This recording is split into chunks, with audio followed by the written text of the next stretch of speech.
Good morning. It is 9:02 and we are going to get started here very shortly. It looks like we still have some folks that are jumping on, but welcome to the agency manager training for permanent housing, rapid rehousing, and prevention projects. So we will hold off just about one more minute as some more folks jump on, and then we will get started.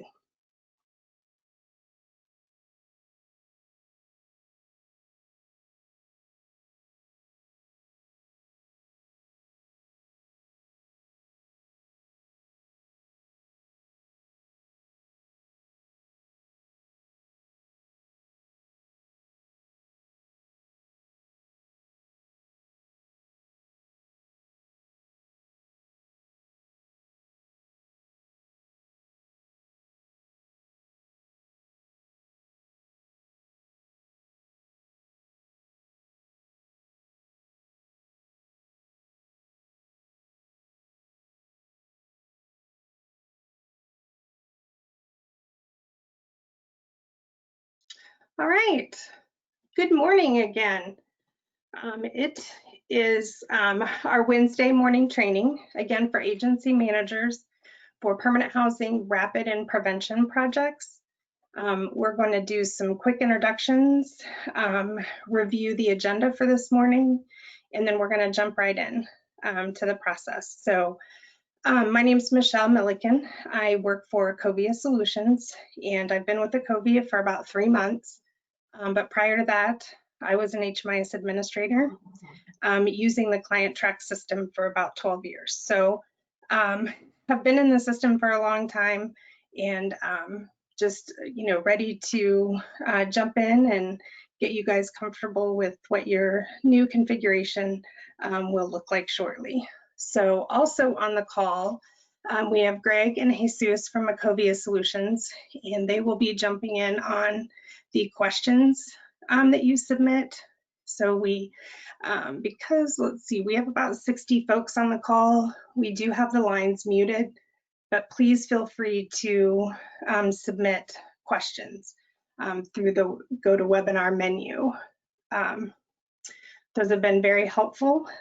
We had questions even through multiple sessions yesterday that were new for us.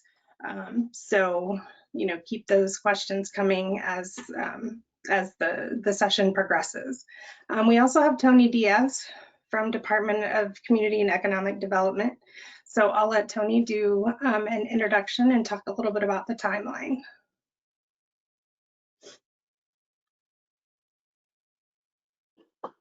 Hello, everyone. I'm Tony Diaz, the PA HMIS administrator. I'd like to say welcome to you all today to our training session this morning, and thank you for showing up. And also like to thank Covia for putting on this fine demonstration. And I know I'm really excited to dive in here and to see the reporting structure and how that's all going to work out. So our timeline is current. We are postponing for a few weeks, and when we have some definitive dates, we will be in touch with those dates. We are putting people onto the training site, and as agency managers, you should have received your links and your temporary password to log into the new training site for my fake organization. So things that we discuss about here today, you'll be able to log in and immediately apply and starting to learn the new system, which is still under construction. We're not changing our policies or procedures that we already have in place. So, and that's just to make the transition that much easier on everybody. so you don't have to worry about any of that stuff changing. All policies and procedures remain in effect. If you come up upon a conflict using the new system, then we ask that you please inform us and let us know that you're having a policy or procedural conflict, and you can email us at the website address that is being provided, the rapahmis@pa.gov, which is good for any questions that you may have or our issues, but specifically procedural issues or policy questions you can address there, and we will get those answered for you. Also, the website below it, the PennsylvaniaCoC.org, which I believe most of you are probably familiar with, has a wealth of information on policies and procedures and step-by-step guides for the individual COCs. Also currently inside of the current version of Client Tracks, under the home screen, there's system documents, and those list a great number of step-by-step procedures for all kinds of reporting that you may want to do. So if you hear anything here today that sparks your interest, or if you have a question that you want to read about, those are all great resources for us. And you can also use the help desk functionality inside of the HMIS, and it allows you to it's not only for problems with tickets or functionality issues, but you can also address questions through there, and it allows you to label it as a question, and we can answer them through there also. So we look forward to hearing from you, and I'm really excited about today's training. I think it's going to be great. I've enjoyed every training that Michelle's put out, and I'm fully confident that we're gonna dive in today and learn a lot about reporting. So once again, thank you for showing up today, and I'm looking forward to it, and I'll turn it back over to Michelle. Great, thanks, Tony. It looks like we might have already had a question. Are we seeing the agenda? Is that showing? Yeah, I can see the agenda. Okay, great. Yeah, it's visible to me too. Okay. It's also listed on the webinar as a handout. So if you want to download it or print it off, you're welcome to do that as well. So Tony talked a little bit about the timeline and what our next steps will be. So again, we've, in order to provide some additional time for you to be in the training environment and have some hands-on access to that, we're postponing for a little bit the launch of Client Track 19. And the overall timeline, so when you get the email from DCED that everything's a go, you'll still have access again to that read-only environment for the time in which we are configuring the new system. So there are still several questions about. Yeah, I was just going to ask if anybody who is not seeing any type of display, any text, if they could just hit the raised hand button. I would like to get an idea of how many people are having issues with that at this time.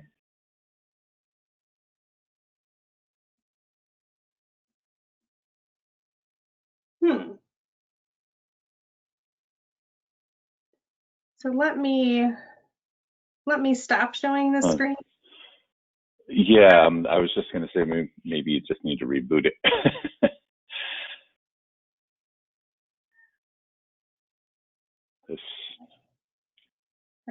For the people that can't see the screen, can you see? Yeah, we've got at least 6. Can you see the icon at the bottom of the in your on your bar of applications open? Yes. If you click on it, like, you should be able to see the screen. If you lost it, then maybe probably the application restarted. But you can still hear us. Did you connect it by the phone? There we go. I see it now. Thanks. Sweet. It came on. All right. So you might have done it, Michelle, just by refreshing. Okay. And so I'm Arnie, Christine, a huge shout out. Being somewhat of a, I'm more of a descriptive and less technical language person. So I love the idea that you put needing to click on the quote snowflake link or the icon. So I think that that's perfect. So that's a great reminder for us to let people know that as we, if we encounter that issue again. So thank you. To a great start. So again, the read-only access. So these are the email address, and for those of you that didn't have access to the screen earlier, the email address that Tony talked about and the website address with some additional information. So we talked about the read-only access, maintaining access to your data, but not being able to add anything new.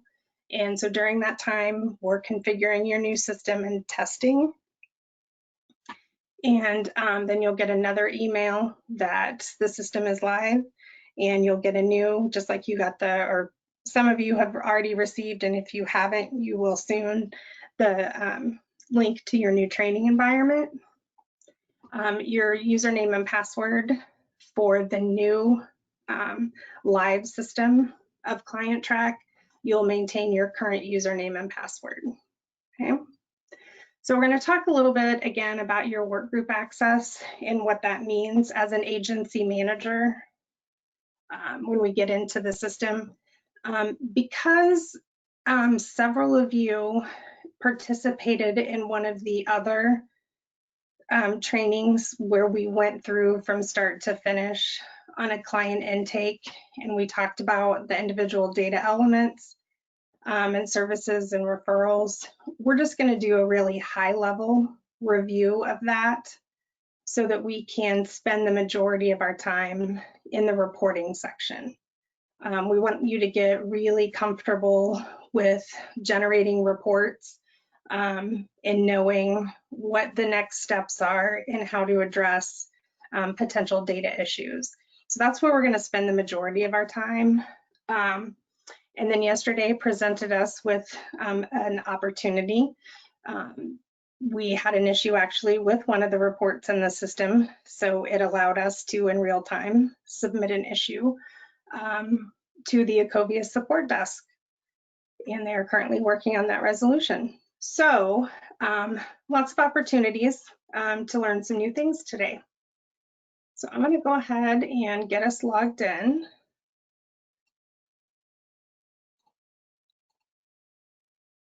And so again, just talking a little bit about the current practice for training versus what it's going to look like. So we want to move away from the practice of training new users or retraining current users in the production environment.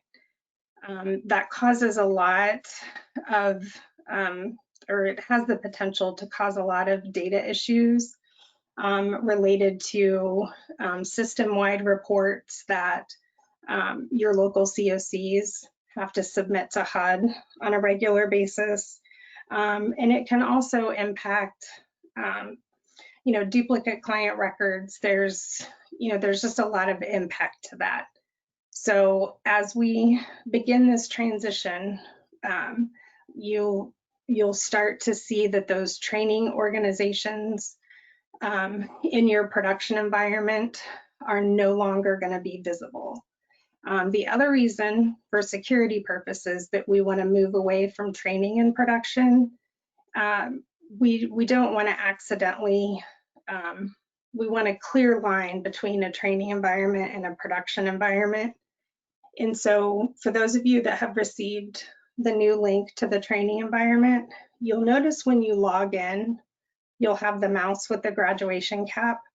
And so this is always that trigger for you that you are in the training environment and you should not enter real client data. This is made up data strictly for training purposes. Okay. So let's go ahead and get logged in here. And so we talked a little bit in the previous trainings about your work group options. And as Tony mentioned in the intro, when you get access to the training environment, you're going to have access to one organization. And the reason for that is it's incredibly difficult to maintain two environments, both a training and a live production environment, where all of this setup data is exactly the same. So what you may see in the training environment for your particular organization may not actually be what it looks like in production. And it from an administrative standpoint, it's virtually impossible to maintain that level of detail. So everybody will have access to my fake organization. And then we currently have a list of 16 different project types that are in the system. So we'll use these settings. And then just quickly on the work group. So for those of you that are designated as an agency manager, you will have access to the 2020 user and the 2020 HMIS agency manager. The only difference at this point between the two work groups is when you're logged in as an agency manager, you will have the ability to see domestic violence assessments that were created by others in your organization. Okay, so I'm sure that the functionality for this work group will expand over time, but for right now, you don't have access to any other specialized reports. It's just in order to, as you're completing those reports, if there are issues with data, especially related to the DV assessments, you would be able to go into the client record and see that assessment. Okay. Michelle? Yes. Hi, sorry. I wanted to jump in real quick because a good question did come up from Jessica about if there will be new training materials or videos on the website. Because of course there will be changes, and just wanted to give you and or Tony a chance to address that. We will be providing copies of the training videos that we've done over the last couple of weeks, so that those can be posted in a way in which you could go back and take a look at that. Tony, I don't know if you want to talk any more about the availability of training materials. Yes, I'd love to. We will be providing additional training materials after the system is up and running and put into place. And we've had some time to review how it all works.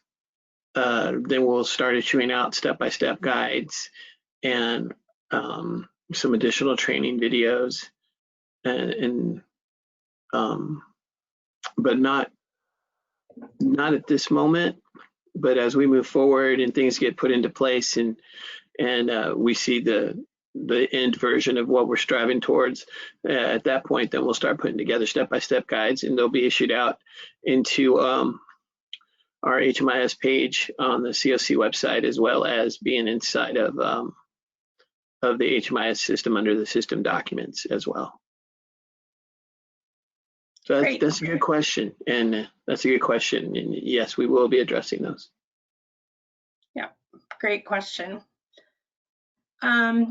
The other piece that will be available in both work groups to agency managers, if you are set up in the system, and I wouldn't anticipate, again, this being set up in training, but if you're set up in the system as a supervisor and there are staff that are assigned kind of to you as a supervisor, you'll have access to this My Team functionality, which I don't have I'm not a supervisor for anybody. So it's highlighted, but it's not going to show me exactly what's there. So you're going to be able to see a list of the case managers that are assigned to you. You'll be able to see kind of their caseloads, maybe some recent case notes.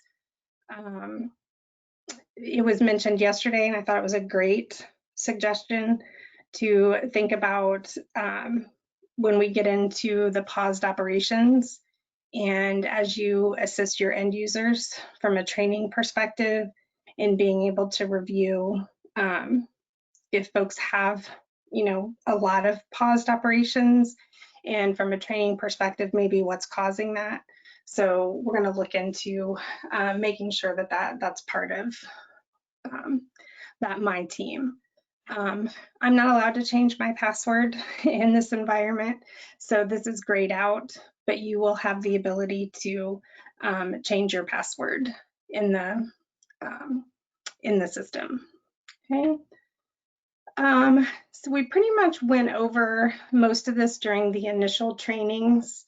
I did want to highlight, so we're also, before we launch, trying to put together kind of a checklist of things that you can do as an agency manager in preparation for the updates. And one of those is reviewing under open enrollments, is reviewing your list of projects.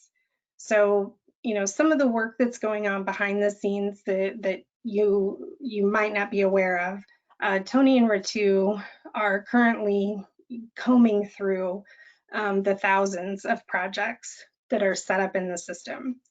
And they may be reaching out to you or someone in your organization to say, hey, are you still HOPWA funded? We notice there's nobody that's been enrolled in these projects for a long time. Do these need to sunset? Do we need to put an end date so that we don't have an accidental enrollment into one of those projects?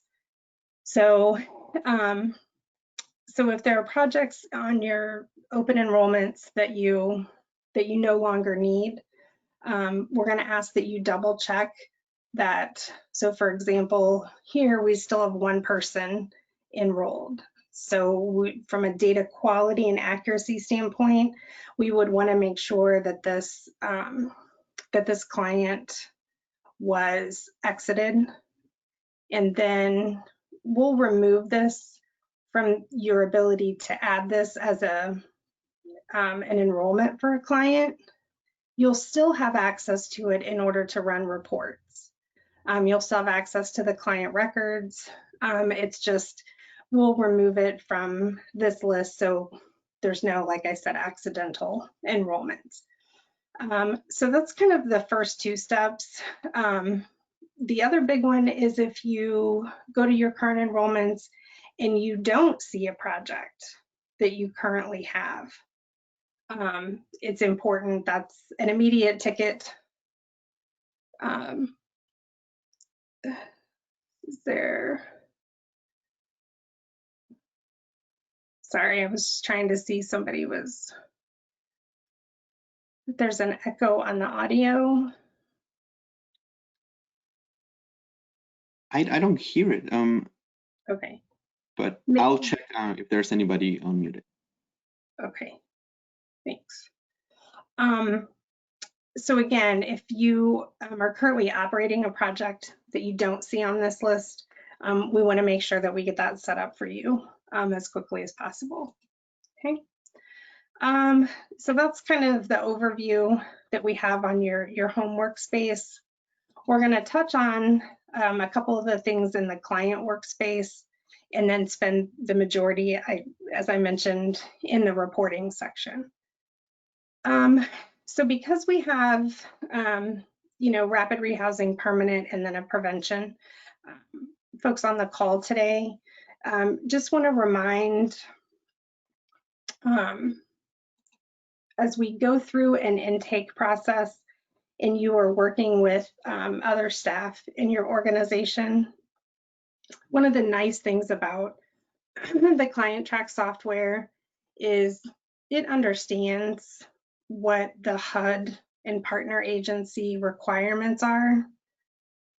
So once your staff start an intake process, you'll notice you have your main menu, then you have your workflow engine or your workflow menu. And as long as your end users are staying in this workflow until they get to the finish, they're selecting the right project, there's no need for them to jump around outside of this workflow. So one of the first points that you really want to stress is to stay in the workflow. And if somebody pulls the fire alarm or something else happens and you have to leave your desk, always pausing the workflow or the operation you're in so you can come back to that when things kind of settle down. So I'm just going to quickly get to the project enrollment. So again, we've got our basic information.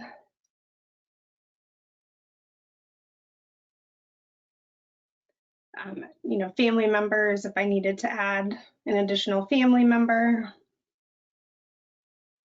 And so here on the project, so like I mentioned before, the system behind the scenes based on your project setup knows exactly what steps to follow to complete a workflow with all the required assessments.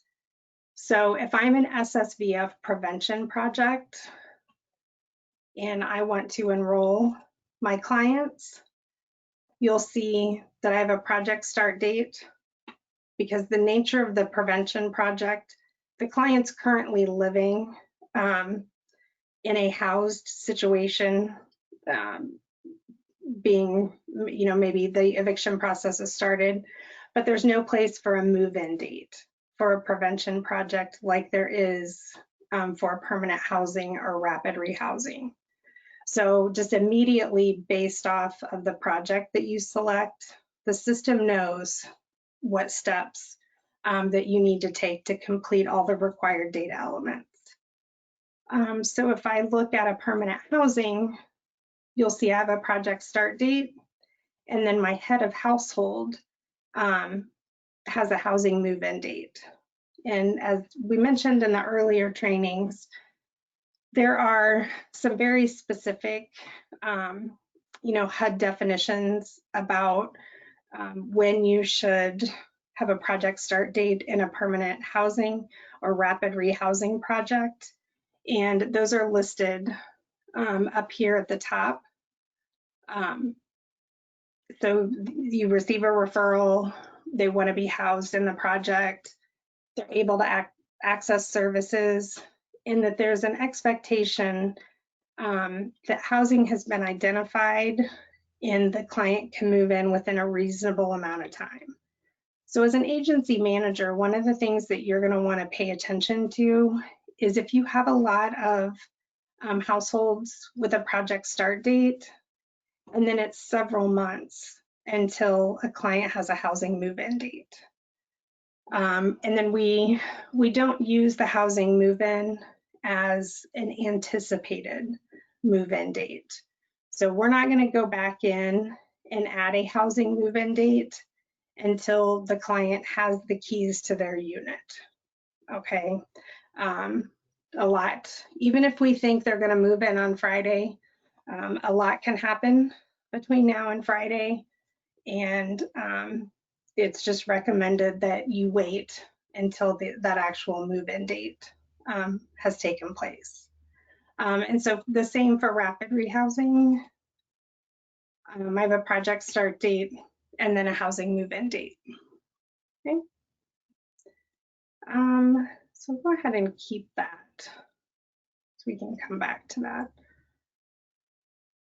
And then again, knowing that I have a 2-person household, the age of the people in the household, you know, again, it's going to know exactly the right questions for me to complete. So I'm going to go ahead and pause this workflow. And what you can see is now they have an enrollment into a rapid rehousing project, but we know we didn't complete the assessments, okay? So when you or your case manager goes to run a report, you're gonna see that there's no universal data, there's no financial, there's no DV assessment. And so that would be a flag that you need to go back in and update that information. Okay. The other thing about the enrollments is we want you to think of each enrollment as its own self-contained like event or point in time. And so if something happens, so maybe now my client, they do move in, okay? So whenever I make a change to this particular enrollment, I want to do what I can to complete those tasks through my options on the action wheel located next to the enrollment. Because when you think of an enrollment, especially for permanent supportive housing, you know, SSVF, ESG prevention, rapid, there are HUD and VA requirements as to how often, and you may have local policies as well, that their records need to be updated. So maybe there has to be an updated, you know, financial assessment to reevaluate their rent calculation or utility allowance. And so we always want to do that from the action icon, okay? So if I notice that my client didn't have a financial assessment related to this, if I just go over and add a financial assessment, it's not going to be tied to that. It's not going to have any correlation to that enrollment. So the proper way to do one of those updates would be to go in and complete an update or an annual assessment. And because we have folks on the call with permanent housing where, and then I think some of your rapid rehousing projects can go up to 24 months. So you would be required to complete an annual assessment. And so if I go through, so I've started this assessment, there's no changes here. It's going to ask me which type of assessment. So if I'm doing a quarterly update on my client for financial or employment, whatever that may be, I'm going to want to select the during program enrollment. If I select an annual assessment for the project and I try to save the first assessment, there is a warning that populates that indicates that I'm trying to complete an annual assessment that's outside of the HUD defined window. And so what that means, my client was just enrolled today. So if we think about their anniversary date being next April 29th, then I have 30 days prior to their project start date and 30 days after the project start date to complete an actual annual assessment. Sometimes as permanent housing projects, we complete the annual assessment at the point at which the client re-signs their lease. That may not necessarily be the same date as their project start date, or even near or around their project start date. So it's important that that annual assessment be completed and dated within that 60-day window. Because when we get into looking at your annual performance reports, then you're going to start seeing a lot of annual assessments or like financial assessments at annual that are missing. Now the system just gives me the warning if I move forward.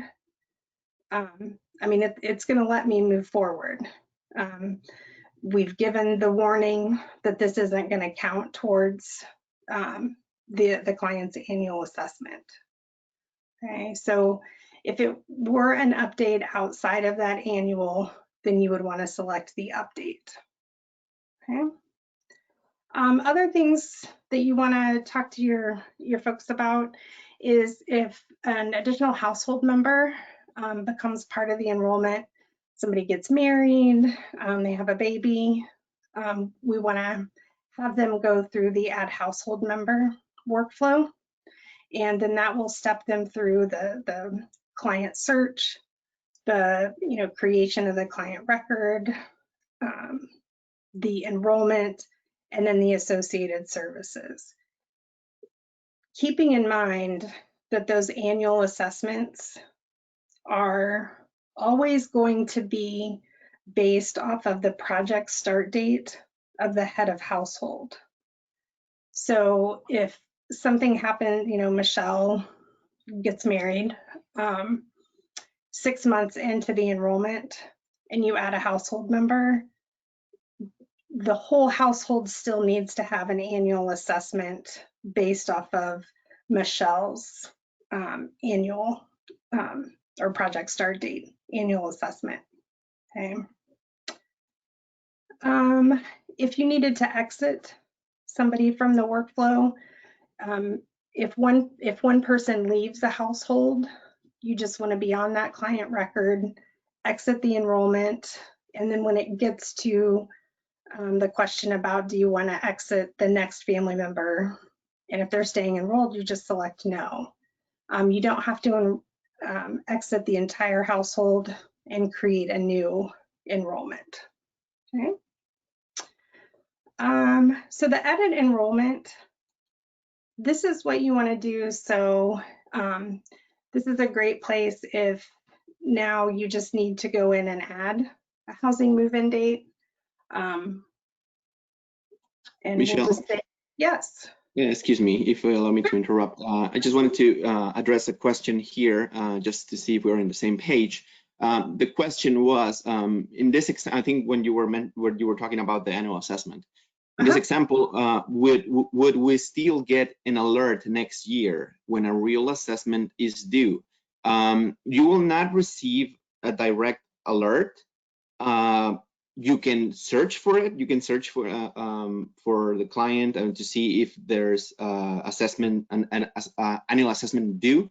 But in the system, if you're entering a date that falls outside of the allowed time date range, it will tell you, it will warn you. You will still be able to save it, but there is a warning in there. For the if your annual assessment date falls outside of the anniversary date. Hope that answers the question. I don't know if you have anything else to add. No, I mean, I think that that's great. We did make an addition. So on your home workspace, and again, these are reports, and everybody in the system has access to this information. So we want each individual that's inputting data into the system to feel that sense of ownership with the data. And so it's kind of everybody's responsibility to be able to go in and run reports and check for data quality. So to Jesus's point, when we have the open enrollments, you have this flyout with the most recent assessment. So if you know that you are responsible for the permanent housing project, and so you know that you have to do annual assessments.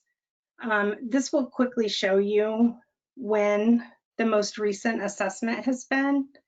And so if you wanted to check, you know, if it's been within 180 days, you can put in whatever date range. But this gives you a quick snapshot, so you can plan when those annual assessments need to take place. And anytime you see a form that looks like, I mean, it's kind of like an Excel form, just without the lines, you can go up and you'll have some options up here and export this Excel data. And as an agency manager, if you wanted to, you know, keep track, so you could export this and then, you know, provide. We don't encourage, you know, sending emails with client personal identifying information, but this does give you the client ID, and this could be your column that you highlight for people that might have an upcoming annual assessment that's due. Okay, and there's a couple of other reports that when we get to that section that'll help you track that. Yeah, I think it's because they used to have something that it was a custom, I guess, a custom feature where they have a warning at the top of our homepage if anything was due or there was an issue. So, but that is not part of the baseline implementation. Correct. Thank you.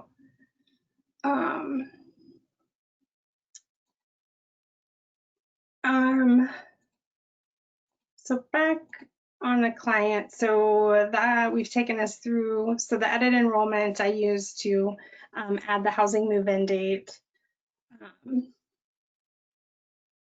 And so I think, unless we have any additional questions on kind of the client workspace, then I think we're just going to jump into reports.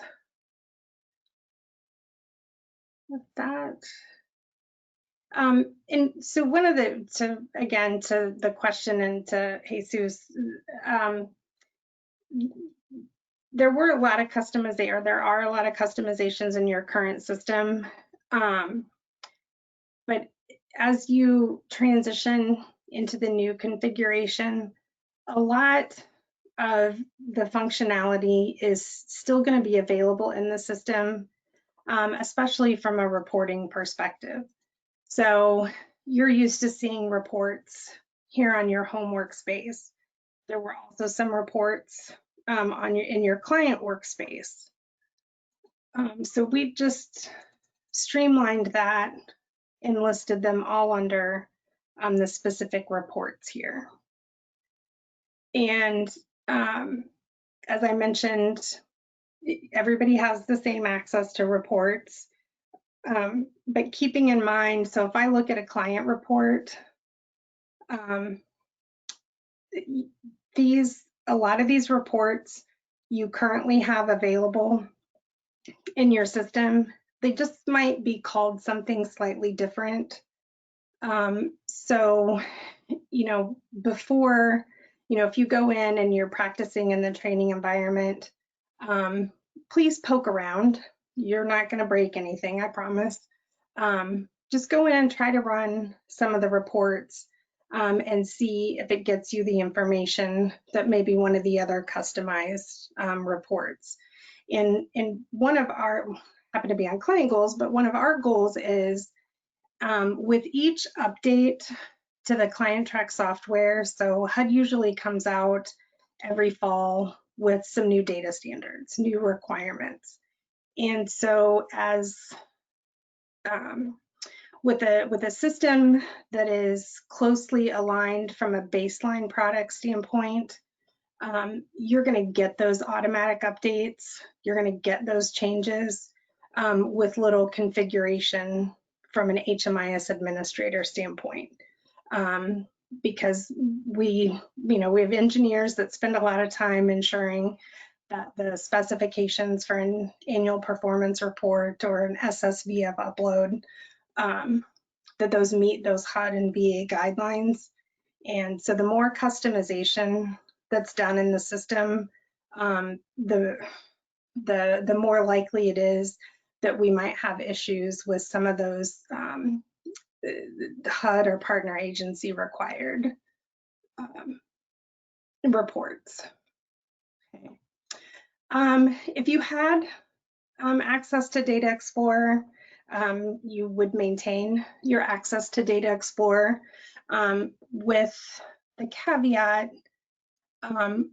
because of some of the current configuration, some of your Data Explorers you may have to rework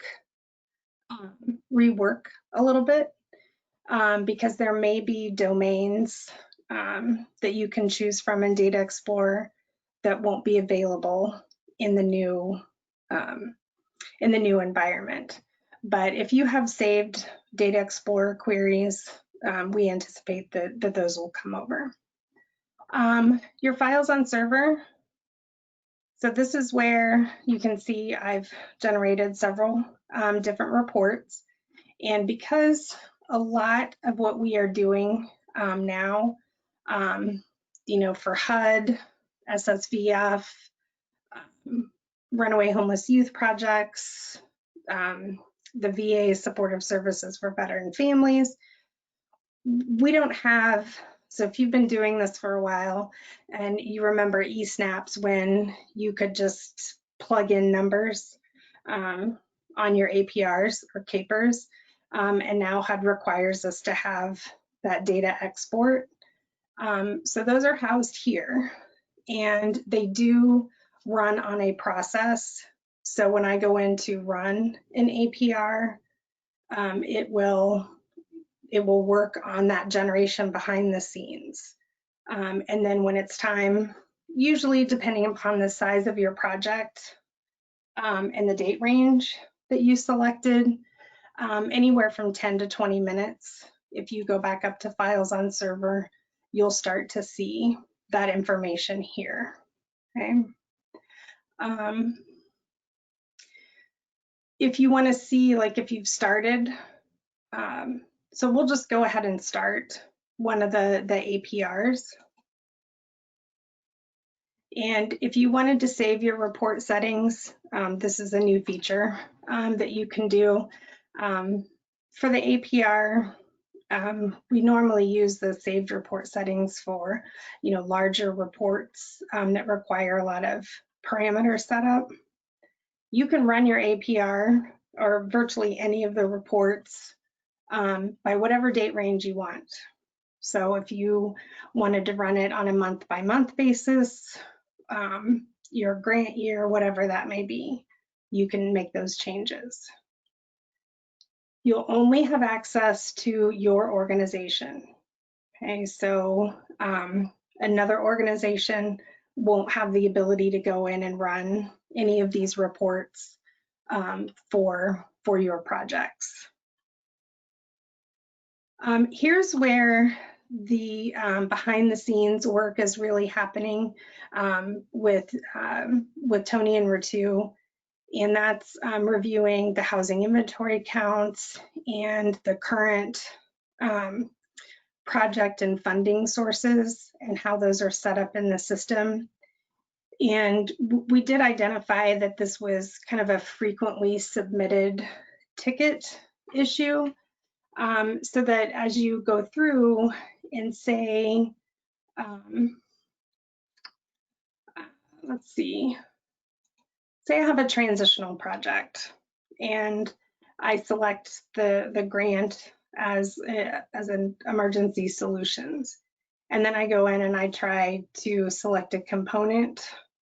I don't see transitional here, okay? And I will be honest, it is a little confusing because you have a lot of options here.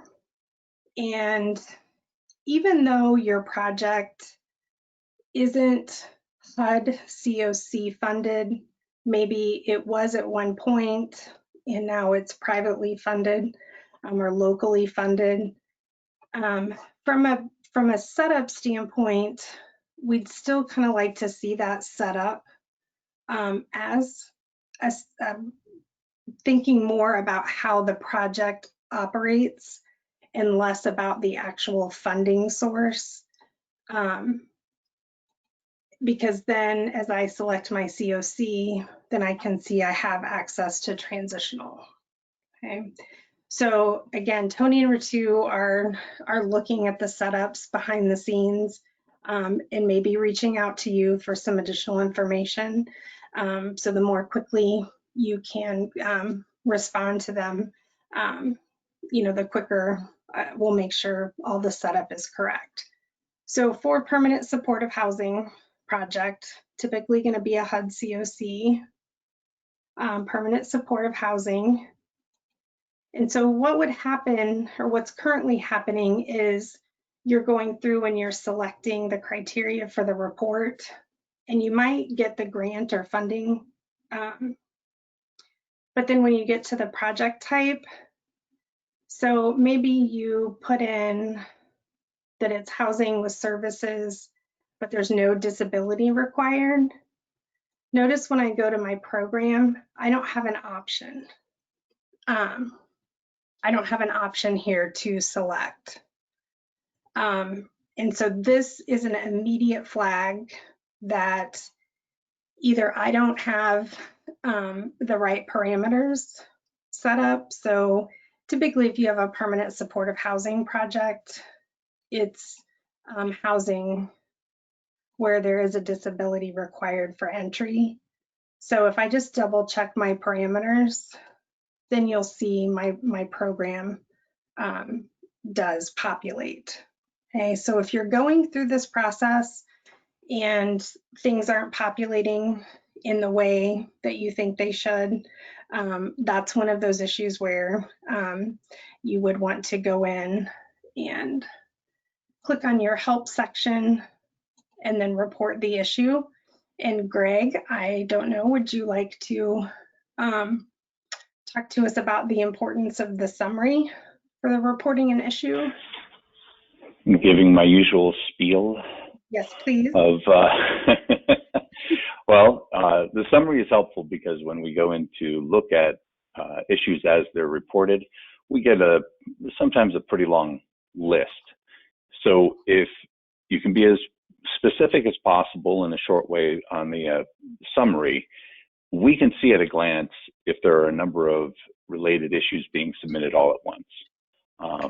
So using specific terms like, is this on an APR report? Is this on a specific form that you're having trouble with? If you could put that in there, we can see if there are 5, 10, 15 other people all reporting the same issue quickly, and that way we know there's something to look at in the system.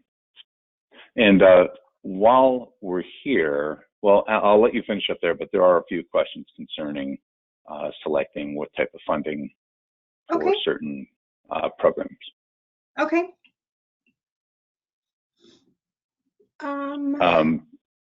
So Kathy asked, so what happens to a transitional housing that was never CoC funded? Okay. And why wouldn't you select supportive housing program versus CoC? Okay. So process my thought here. So when we talked about when you go through the intake to enroll a client into your project, we want to think about how the project actually operates.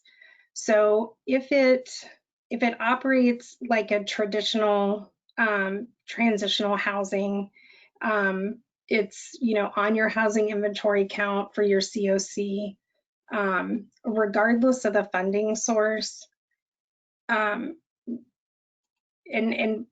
Acovia, we need to do a better job, I think, of having these defined a little bit better.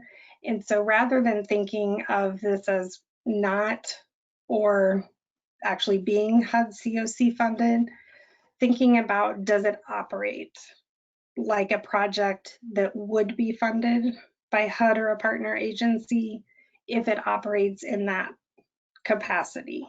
So for transitional housing, the only option I'm going to have is for a HUD CoC transitional housing. We know that there are a lot of projects and funding sources that are currently set up. Let me find it here, by a local or other funding source. And then we get to this point. And so having this type of selection then requires a lot of workflow design in the system to ensure that if you are a continuum project, maybe not funded through the continuum, but if you participate in your local CoC, you're on the housing inventory count, then we want to have you set up like an actual funded organization, program, and funding source. Because if this is actually a transitional project, the system doesn't, if I set it up this way, the system doesn't know which questions to ask me as I go through the intake process. So I don't want folks to kind of get hung up on, I'm locally funded, why would I select a CoC funded project? It's more for that system flow in making sure that we get all of the required data elements. Because if you are operating as part of the continuum, funded or not, your data goes into your CoC system performance measures. It feeds into a longitudinal studies analysis of your data. It's going to feed into point in time. There's a lot of impact that comes along with the project setup. And so that's why we're spending some extra time behind the scenes making sure that those are set up correctly. Okay. Excellent point, Christine. Yes, it is very confusing. Now, for those of you that, if you know you have a runaway and homeless youth project, I mean, then you know that. So you would select the runaway homeless youth, that it's prevention. That's odd. Oh, there it is. So you can see that it automatically filters out based on what my options are. Okay. So let me go ahead, let's generate this report and let it run in the background while we work through some of the other reports.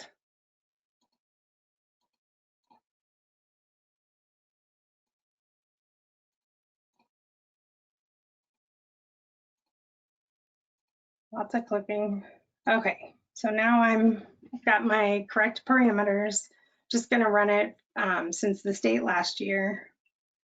And if you want to have the ability to look, so if I just run it without selecting this generate validation file, I'm going to get a list of Excel files that doesn't have any client level data in them.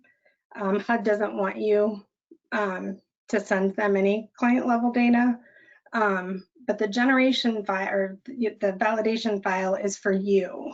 So if you run the report and find that there are data issues, by also generating the validation file, you'll be able to go into that data and see where the issues may be.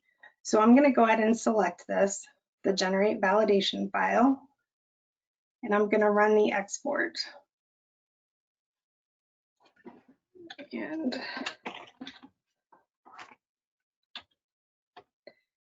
so the password that you enter here does not need to be your client track password. You just need to make sure that you remember it, because without this, you won't be able to access the files. And notice that the report has been exported and it's queued up, and it'll start at the next available time. And so if you're like me and you want to keep tabs of where that report is in the process, when you're on the files on server, you can go to click to view,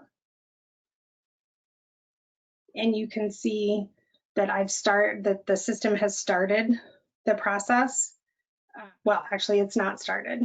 It's been logged in the queue, but then as it progresses, you'll start to see processing and then completed successfully.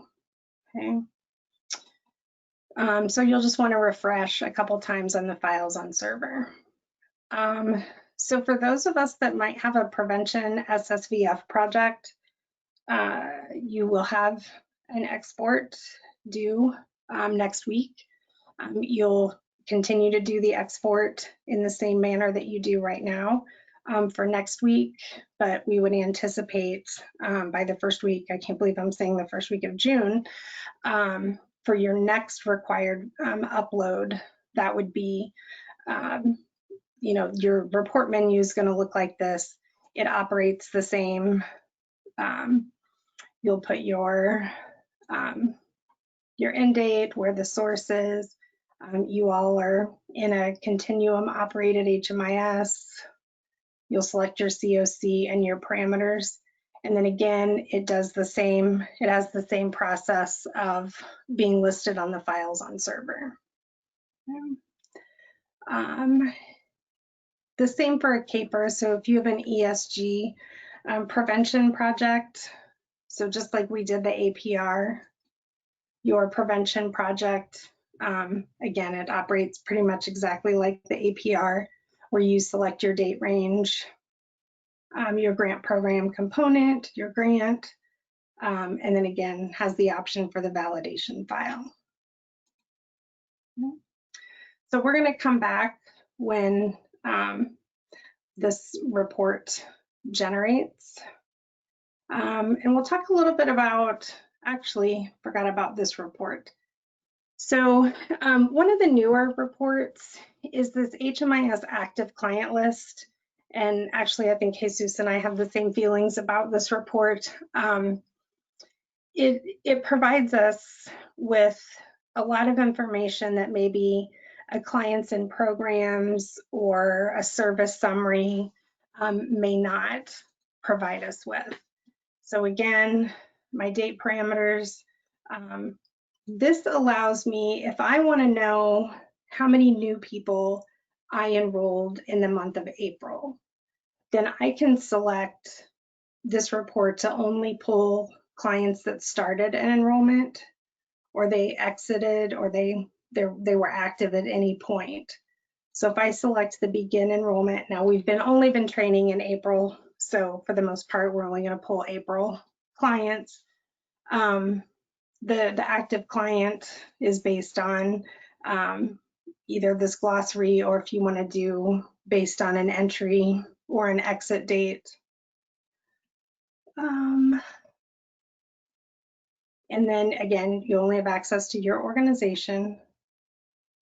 And then the program type will stay consistent with our permanent housing.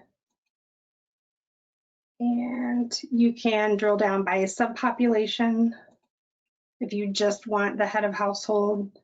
If you want to know selected users or hide personally identifying information, you're going to get more returns, more information with the less filters.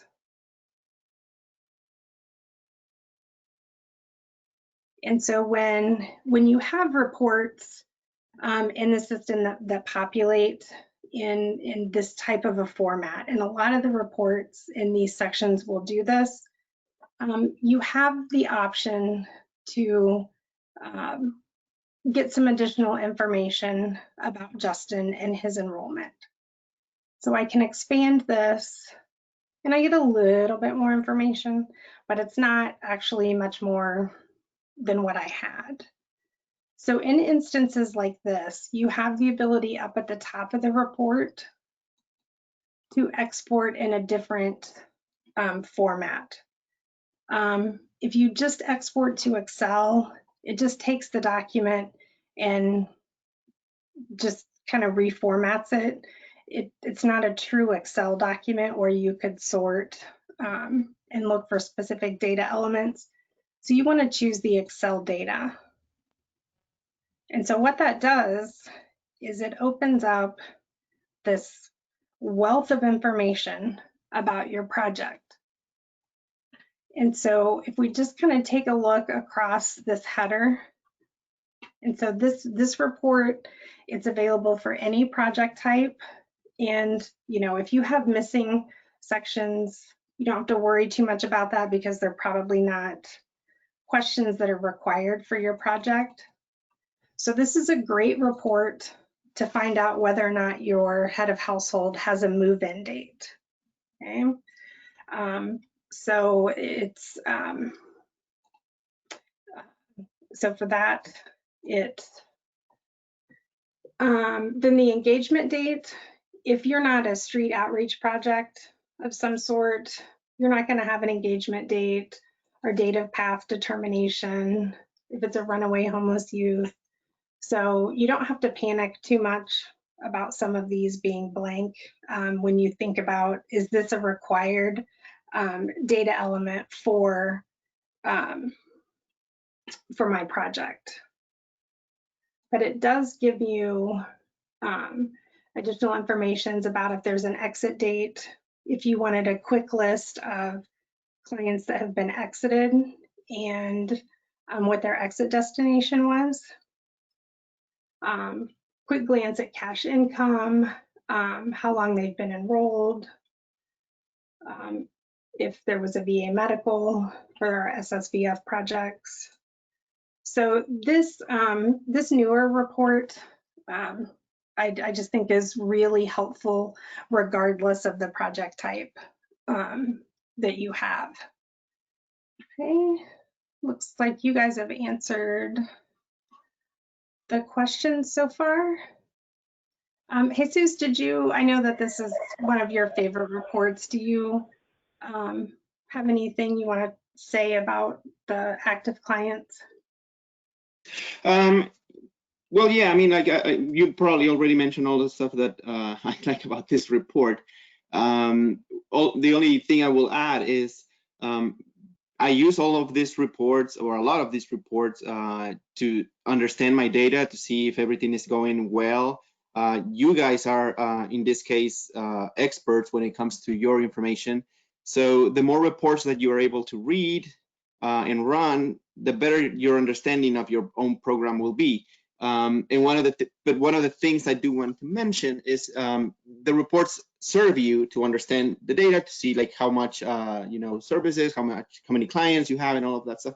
One thing that I will just warn is not to compare the reports because then people try to do that. It's like, hey, I run a clients in programs, or I run an active client list, and I see different numbers in my APR, but just understanding that the APR, it's based on specific guidelines, on specifications provided by HUD, the report itself, as well as the rest of the federal reports. They all have different calculations.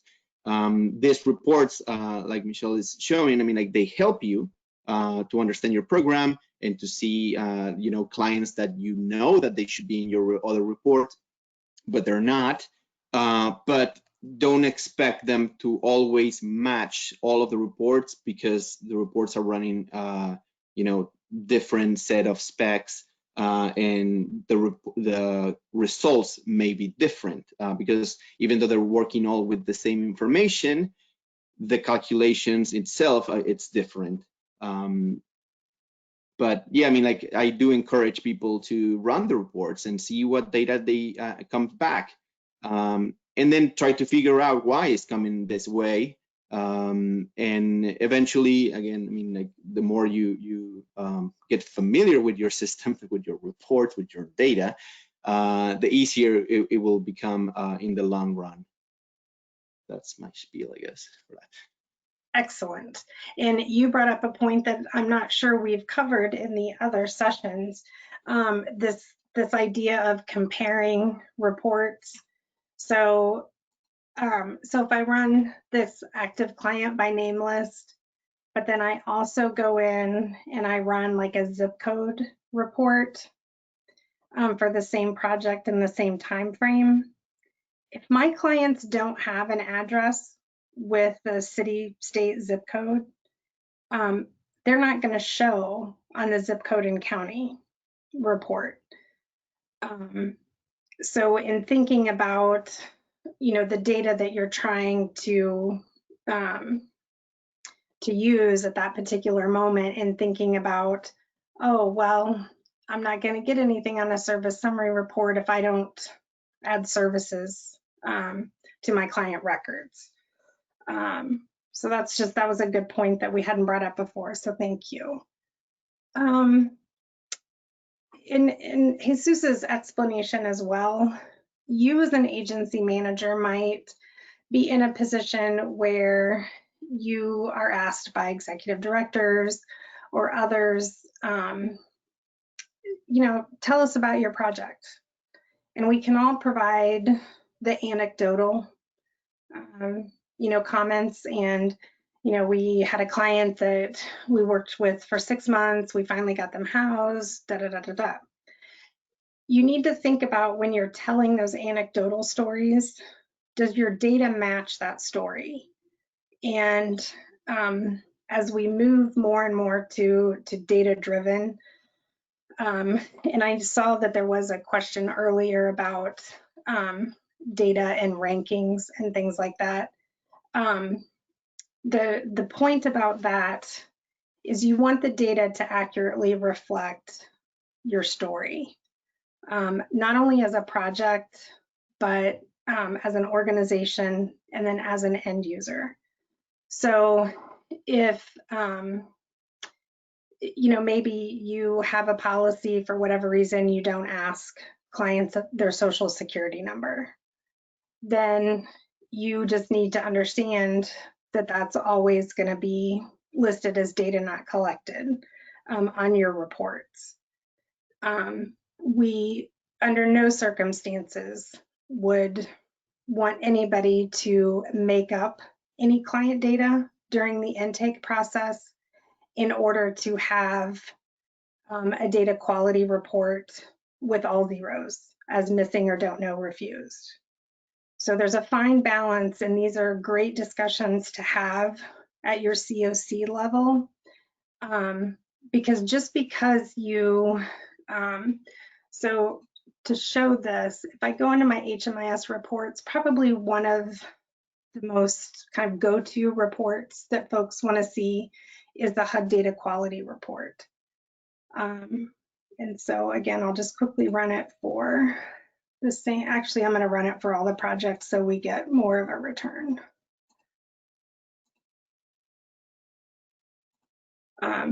For our clients. So I think the earlier question might have been related a little bit to some of this information here.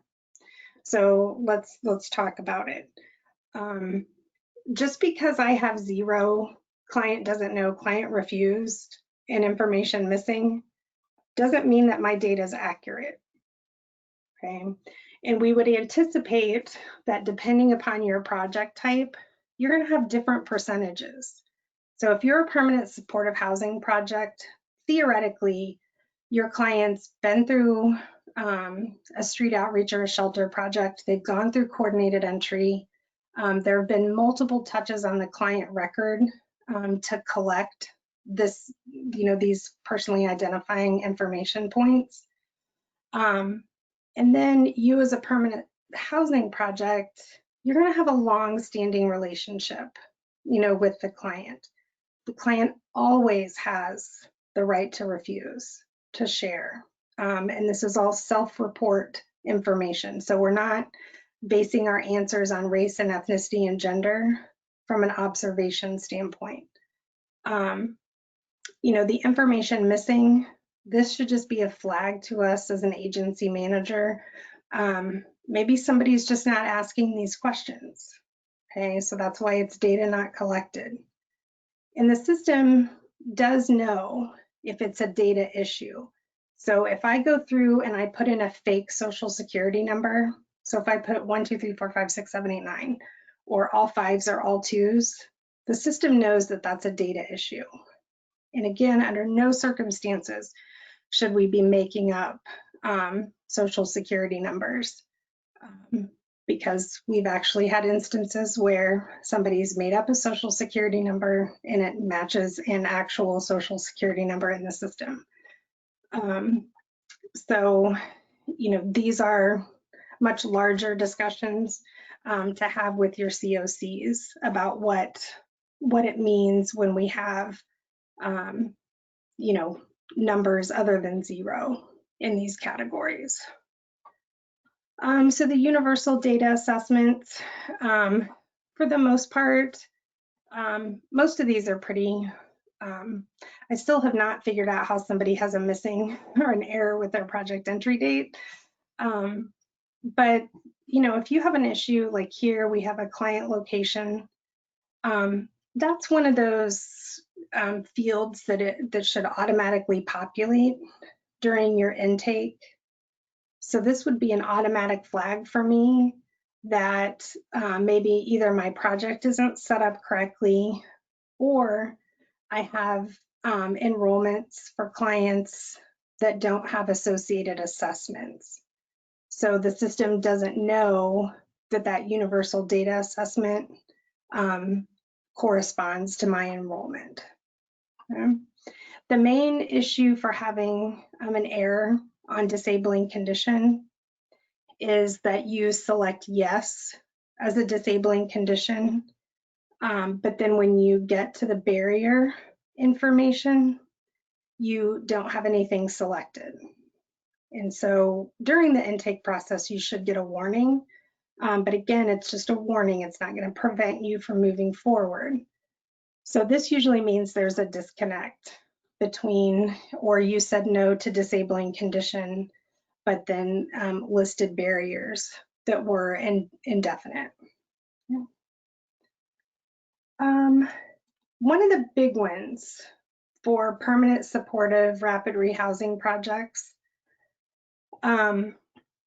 is this income sources start, annual assessment, and exit. So HUD made, you know, in an effort to, I think, make sure that folks were completing assessments at the point of the project start date and exit. These error counts are dependent upon your project start date and your assessment dates being the same. So if I have a project start date that doesn't have an associated income at start, then this is a flag for me. The same for annual assessment. Now, annual assessment might, if you're only running this for 1 month at a time, it's going to be difficult to kind of judge your annual assessment because people may not have one due yet. But then the same holds true for exit. So if you have a project exit date, then the system expects that their financial assessment completed at exit is the same date as the exit date. Okay. So the chronic homeless, this is all based on when you select prior residents and how long they've been homeless. And one other report that you might be interested in, and it actually has its own report over here on the left as well, is the timeliness of the data. So there's a mechanism behind the scenes in the system to know if if my clients are enrolling today, but I'm not entering them into the system until, you know, mid-May, the system's going to know that. So even if I've backdated the project start date, it's going to show that I'm waiting a long time in order to do my data entry, or I'm waiting to do my exits. So you know, this is one of those things to keep in mind. It can highlight a number of things. Maybe your end user needs some additional training. Maybe in a lot of cases, we have very large caseloads and a lot of clients assigned to us. And so we're, working with clients throughout the week, and then we take our Saturday to do our data entry. And so that time management, thinking in a larger sense about what that means. So that's kind of the overview on the data quality report. Do we have any questions about the data quality report? I'm not seeing any yet, Michelle. Okay, great. So let's go back, because I'm curious to see our files on server, and I actually have too many here, so check my progress here. So I can see here, so we actually already have some users, it looks like, in the training environment that are practicing, which is fantastic. So I have my export. Oh, there's my preload. Okay. So when actually, I'm going to go through and delete these old ones so it makes more sense. And I would encourage you, so if you run your APR, you resolve any data issues, go back and delete the previous files. Otherwise, you're going to end up like that long list that I had. So I'm just going to delete those. So when you run either a caper or an APR, you're going to get 3 files. And so the first file that's created is this preload. And you're not going to use this data for anything. It's basically like a staging table for the data. So it's a placeholder. And so anytime you see the preloads, just as a rule of thumb, I would just mark those as deleted. Okay. So here's my actual APR. And then I have my actual validation file.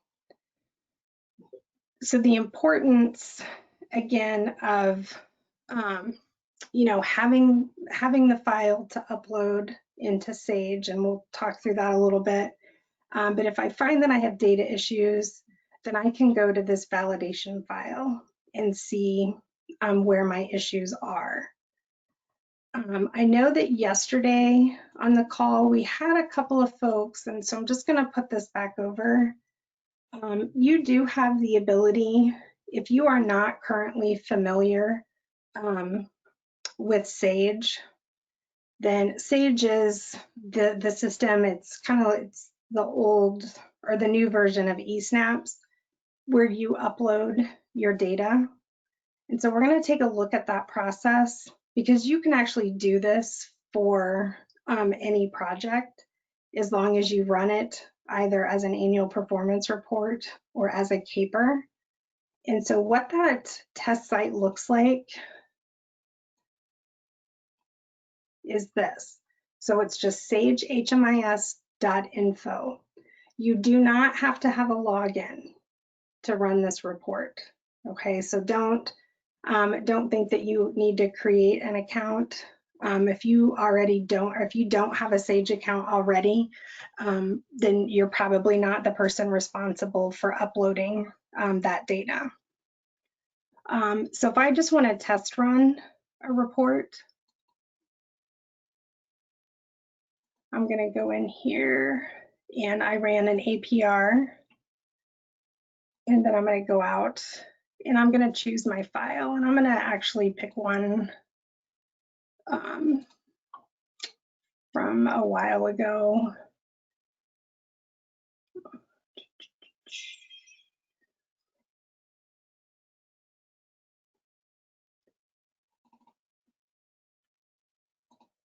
And I think wants to know that we're not a robot.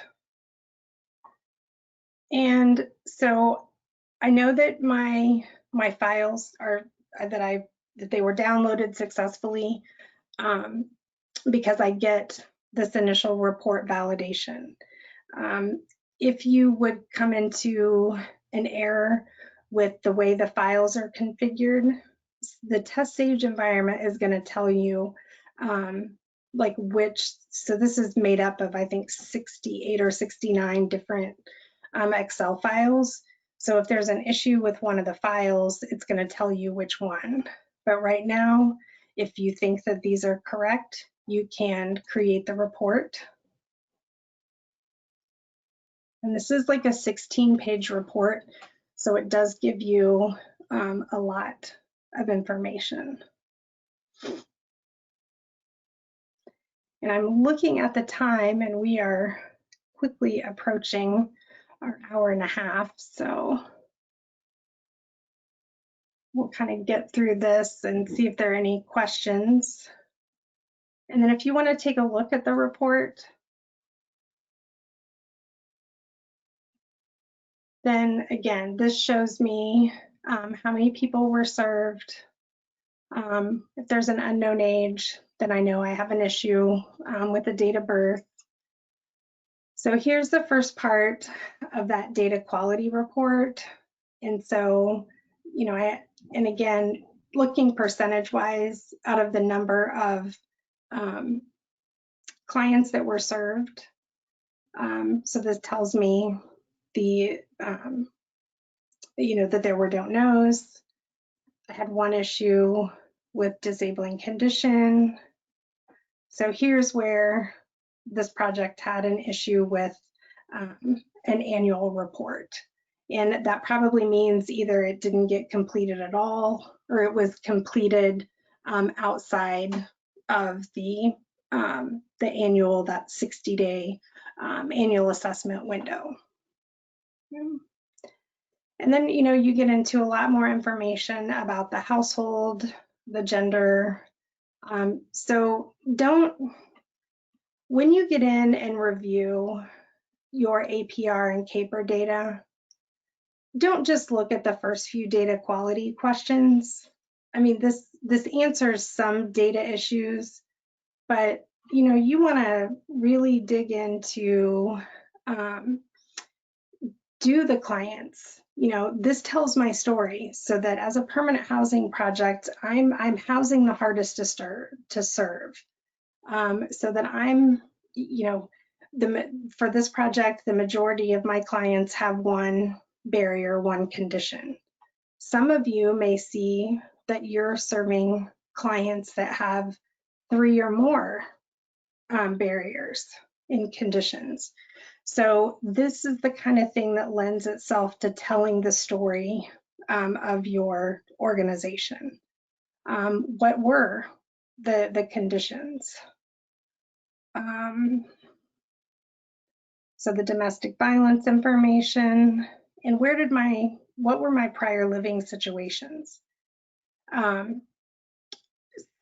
So I shouldn't see a lot in a permanent supportive housing project being directly enrolled from these other locations, more likely from one of the homeless situations or an institutional setting. So again, if you start reviewing this data and you're seeing issues where the majority of your clients are coming in from, you know, their own rental, that's an eligibility issue. And whether it's your local CoC or HUD is going to start asking questions. Well, this client wasn't homeless, so how did they qualify for your permanent supportive housing project? Okay. So that's just kind of the basics. I think, I know yesterday a lot of folks had not seen the SAGE environment. And so that was something that was new. And so just know that everybody has the ability to go in and upload one of those files. Okay.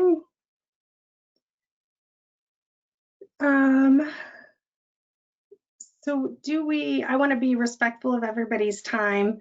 I'm happy to stay on if anybody has any additional questions, but as you gain access into the system, I would just encourage that you go in and you just start picking some reports. Now, keeping in mind, you are in the training environment. And so you're going to be limited to the clients that we have in the system, which I think we might be up to maybe 30 clients. But as you go in and practice doing those enrollments, those intakes and exits and adding services, then you'll have more data in which to populate. So do we have any questions? And like I said, again, I'm happy to stay on if there are any additional questions. Yeah, Michelle, real quick, there's been more than one question concerning the annual assessments and if they will get an alert, a little bell alert when those assessments are due for the individual clients. Might address that? So I'll be honest, I don't know specifically how that customization works in your current configuration. Hi, Michelle. Yes. Hi, it's Tony, if I may interject. Sure. So what's been configured into our current system that are customizations that were implemented specifically for us and not anything that was out of the box from our client track 15 is that we run batch processes on a bi-weekly basis, and these processes, they update move-in alerts, they update annual assessments. They also update user activity. So if somebody hasn't logged in the past 60 days, it generates an email. If there's an alert that's needed for a movement assessment, it generates one of those. And also with the annual assessments, if it's gone outside of, it actually has multiple, so it'll alert you when it's time to do the assessment, and then it'll alert you again if you've gone outside the window for the assessment. So I believe that's what we're all referring to, and those are customizations that were added onto the client track 15, and so those will be under review for. It sounds like they were well received and well liked, so we'll have to take that under review for adding them into client track 19. Yeah, so one of the ways as you begin to enroll new clients at this point, you can go in and manually add the notification. So if I wanted an alert to come up, now I don't want this alert to come up between now and next April, but if I just wanted to annual assessment to do, it's a system alert, you can make it low or you can make it high. So you could change the begin date. So to make this 4/1/21, boy, that sounds like a long time. So this starts to give you that alert beginning on this date, so that it's not going to show and be kind of something you feel like you have to click on every time you log into that client record, but it's going to show in April. And so when I save that, notice nothing changes up here, but as it goes to next April, there'll be a notification here that this client is due. So between that and really utilizing this open enrollments with most recent assessment for your projects, taking a look here when their last assessment was completed. So those are going to be your two ways to work through that process at this point. So